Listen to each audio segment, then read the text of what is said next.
Les Thornton moving out against Mike Jackson. 1 fall, 10-minute time limit. Thornton, of course, is the world junior heavyweight champion. And he is indeed a double tough individual. A man of 1,001 holds.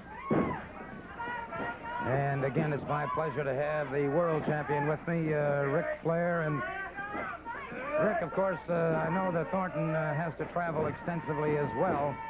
And he is a man who certainly, I would think, would be a tough man to pin down. Well, a man of 1,000 holds. Les Thornton wouldn't be the world junior heavyweight champion. He wouldn't have the recognition he does around the wrestling world if he weren't a great wrestler and a great competitor. And he obviously wouldn't be part of world championship wrestling if he wasn't one of the top men in the country. Good waist lift takedown by Thornton, and cross-facing his man. Good move by Jackson. Nice reversal. You know, Thornton is one of the few men that's fortunate enough in our sport to have a great European background, because their style of wrestling is a little different than ours, along with a tremendous amateur background, which he studied amateur wrestling here in the United States, and of course picked up a lot of the professional moves here in the United States as well as in Europe. And right now, Mike Jackson is finding out that Thornton is indeed an extremely versatile man.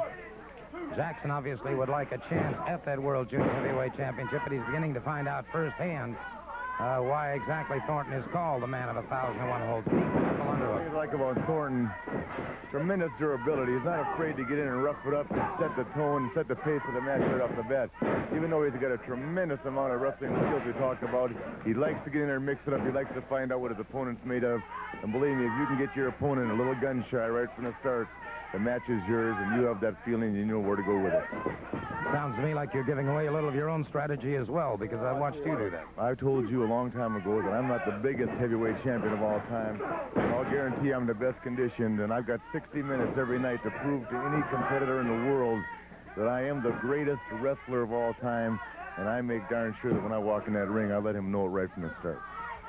Well, good psychology, and you're hearing it from the words of a man who is twice NWA World Heavyweight Champion, Ric Flair. Jackson right now, trapped by Thornton. And Jackson finally slipped that arm away and was able to get that side headlock moving on Thornton. But Thornton using that tremendous upper body strength as Jackson back over in a predicament again. Referee Scrappy McGowan checking those shoulders very carefully. Now Thornton coming back to his feet.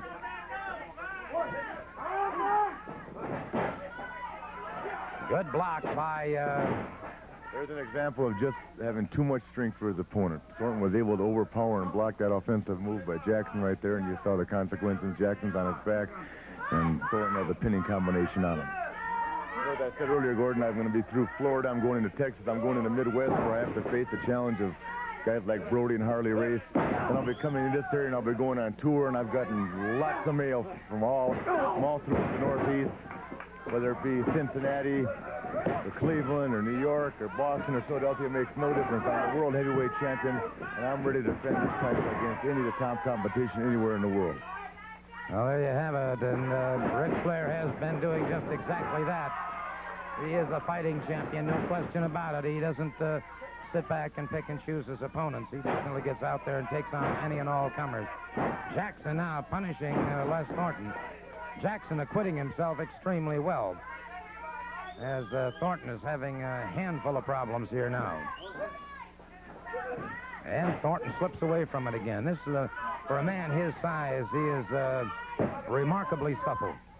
Well, that goes, I think, it's a lot due to the fact that he trains religiously. He's in that gym. He does a lot of stretching exercises as well as power movements, and he gets in that ring every day, and he knows it backwards and forwards. And I think it's going to be some time. I understand that Tommy Rogers is challenging him, and Brad Armstrong is challenging him. I understand there are a lot of top competitors around here that want that title.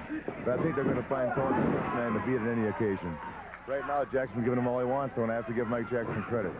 No question about that. Jackson caught him with a good drop kick. That time. Thornton caught him coming in. Tremendous backbreaker. It's over. It's over on Les Thornton defeating Mike Jackson.